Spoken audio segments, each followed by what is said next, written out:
Do you dream of leaving home and adventuring? Do you want to make your pets fight for your own personal gain? Do you show signs of compulsive hoarding syndrome? If you said yes to any of these questions, please seek professional help. Or better yet, Pokemon. Started as a fairly simple idea, released in 1996 in Japan with the titles Pokemon Red and Green, would eventually turn into one of the world's largest media franchises in the entire world, raking in more money than even Hello Kitty and Mickey Mouse. These first aforementioned games, Pokemon Red and Green, were made for the Game Boy console, and they were pretty large successes in their time, selling nearly 31 million copies. Because of the exponential growth of technology at the time, the hardware they were running on became quickly outdated, and so it just made sense to remake these hit games and polish them up a little. While the originals were running on 8-bit graphics, the remakes would kick them all the way up to 16. Then, in 2004, the seafloor split open, and for the Game Boy Advance, Game Freak released Pokemon Fire Red and Leaf Green. These games were given familiar titles to show that they're just fancied up versions of the first games in the series. Game Freak publishes Pokemon as dual releases to encourage players to battle and trade with each other. Though they go through the same progression and story, there's subtle differences to make either experience distinct from the other.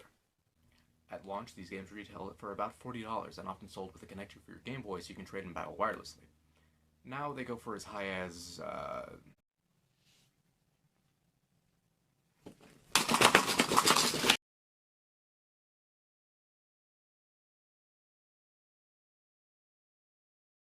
For the sake of this review, I'll be going through both games to show the full experience. Without further ado, let's get into this and see something life-changing. We start our journey with a quick talk with this guy who introduces himself as Professor Oak. He's about to give us some exposition and ask us to set up our character, and...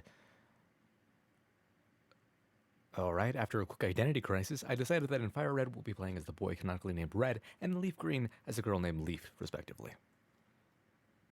In addition to setting up our character, we are also tasked with naming our rival, so I just randomly pick names for him that are entirely random, I promise, and then we're ready to get into the world of Pokemon. We're given 3 options for our first Pokemon: Squirtle, a water type, Charmander, a fire type, and Bulbasaur, a grass type. This is a very simple way to introduce the concept of type advantages, but more on that later. In Leaf Green, we'll obviously pick Bulbasaur because it will eventually evolve into Venusaur, featured on the cover of the game. And in Fire Red, we'll be going with Squirtle, because Charizard gets more attention than it deserves. Every major city in this game has a large building with a gym leader inside, which acts as a standard RPG-style boss fight. After we beat a leader, we get a specific badge for doing so. After we collect all 8 of these badges, we can move on to the Elite Four, which acts as a dramatic final boss rush for the game. Every city is equipped with the Pokemon Center, which allows you to heal your team between battles or after your team loses a battle. It also lets you access a computer where you can store Pokemon that you don't have room for in your party, since you're only legally allowed to carry 6 at a time. Think of it like Walgreens, or the emergency room. In addition to Pokemon Centers, every city is equipped with a Pokemart, where you can buy healing items or more Pokeball to catch more Pokemon.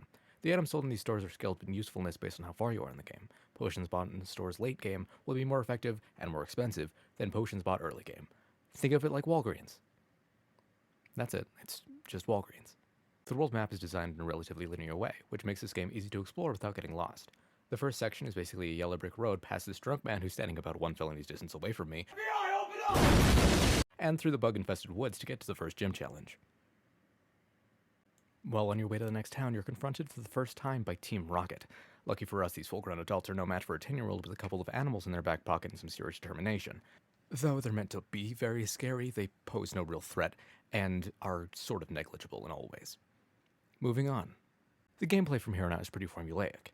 Train and possibly evolve your Pokemon to make them stronger, maybe catch a few new Pokemon, fight your rival, and question the ethics of sending a child into the world on their own in a society with no law enforcement and adults who so badly want to beat you up. And repeat. The Pokemon you fight get tougher as the game progresses, which keeps up the challenge aspect pretty well. When you pair this with the added bonuses of type advantages, it makes room for strategy to make battles more interesting. As previously mentioned, you can only carry up to 6 Pokemon at a time, and because of this, it's a good idea to have a diverse team to cover all your bases. Type advantages are pretty simple. Fire beats grass, grass beats water, water beats fire. And bug beats psychic because, something you'll notice when going through the game is just how engaging the music is. Every major battle has a specific theme to accentuate the gravity of the situation. Every town and city are equipped with music made to compel the player to keep exploring and progressing. It's pretty impressive what they are able to do with the GBA's limitations on audio output. In regular RPG fashion, there are a few optional side quests, but they're not too tedious or boring. But now that we've collected all 8 gym badges of Kanto, rock, water, electric, grass, psychic, poison, fire, and ground, We're ready for our final challenge to prove that we're the very best like no one ever was. These final 5 battles are thrown at the player in quick succession, and you aren't given much time to catch your breath in between.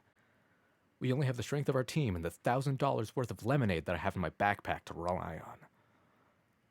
Since we've now seen all the important characters in the game, I think it's the right time to discuss how interesting the character design is. Each character is designed in a way that feels unique, and they're all named in pretty fun ways. The entire game is full of NPCs with a surprising amount of personality in the small bits of dialogue that they're given, which serves to make each area feel lively and unique. The Elite Four is pretty straightforward. We have Lorelei, who specializes in Ice-type Pokemon, Bruno, who specializes in being the worst, Agatha, who specializes in Poison types, and Lance, who specializes in Dragon types.